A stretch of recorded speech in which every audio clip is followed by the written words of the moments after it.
శ్రీమాత్రే నమః. ఆణిముత్యం. పగటిపూట నిద్ర మంచిదా కాదా? పెద్దవాళ్ళు పిల్లలని ఈ రోజుల్లో నిద్రపోనివ్వట్లేదు పగటిపూట. కానీ పగటిపూట కొంచెం పిల్లలను నిద్రపోనివ్వండి. పగటిపూట నిద్ర మంచిదే. మీ మెదడు చురుకుగా పనిచేయాలంటే రోజు అవకాశాన్ని బట్టి మీరు పగటిపూట కూడా కొంచెంసేపు అంటే ఒక అరగంట గంట నిద్రపోవటం అలవాటు చేసుకుంటే ఇది మీ శారీరక మానసిక ఆరోగ్యానికి అత్యవసరం. ఇలా పగటిపూట కొంతసేపు నిద్రించటం వలన ఎంతో మేలు జరుగుతుంది. ఉదాహరణకు మీరు స్కూలు నుంచి రాగానే అరగంట లేదా గంట సేపు నిద్రపోయారనుకోండి, మీ శరీరం మెదడు మళ్ళీ ఆ రోజులో రెండవసారి తాజాదనం సంతరించుకుంటాయి. ఫలితంగా ఆ సాయంత్రం రాత్రి మీరు మరింత ఉత్సాహంగా చురుకుదనంతో చదవగలుగుతారు.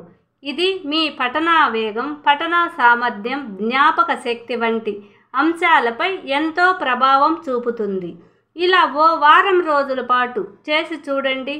మంచి ఫలితం ఉన్నదన్న మీరు నిర్ధారణ చేసుకుంటే పగటి నిద్రను కొనసాగించండి. చిన్న పిల్లలను కూడా ఇప్పుడు పగటిపూట నిద్రపోనివ్వట్లేదు. 5 సంవత్సరాల బిడ్డ నుంచి ఇప్పుడు తల్లిదండ్రులు కండిషన్ పెడుతున్నారు నిద్రపోవద్దని. మీరు మధ్యాహ్నం నిద్ర అలవాటు చేయకపోయినా పిల్లలు స్కూల్ నుంచి రాగానే కొంచెంసేపు వాళ్ళని నిద్రపోమ్మని ప్రోత్సహించండి. 1 గంట తర్వాత లేపండి. వారు శారీరకంగా మానసికంగా ఆరోగ్యంగా ఉంటూ సాయంత్రం ఉత్సాహంగా చదువుకోగలుగుతారు. ప్రతి తల్లిదండ్రులు ఇలా చేసి చూడండి. మీకే మీ పిల్లలు ఎలా ఉత్సాహంగా ఉంటున్నారు. కొంతమంది పిల్లలు మధ్యాహ్నం నిద్రపోనివ్వట్ల చిన్న బిడ్డల్ని. వాళ్ళు వీక్గా కనిపిస్తూ ఉన్నారు. నేను గమనించింది ఇది. అక్షరాల ఆణిముత్యాలను ఆదరించండి. షేర్ చేయండి, లైక్ చేయండి, సబ్స్క్రైబ్ చేయండి. ఈనాటి ఆణిముత్యం. పిల్లలను చూస్తే చాలా జాలి అనిపిస్తుంది. ఇప్పట్లో వాళ్ళు తల్లిదండ్రులు బలవంతంగా నిద్ర ఆపుతున్నారు పిల్లల్ని. చక్కగా నిద్రపోనివ్వండి హ్యాపీగా.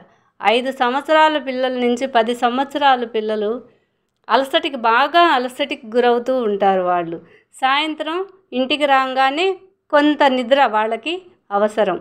పెద్దవాళ్ళు కూడా మధ్యాహ్నం కొంతసేపు నిద్రపోవచ్చు. నిద్రపోతే రాత్రి నిద్ర పట్టదంటారు. కానీ 1 గంట 2 గంటలు నిద్రపోతే పెద్దవాళ్ళు ఆరోగ్యంగానే ఉంటారు.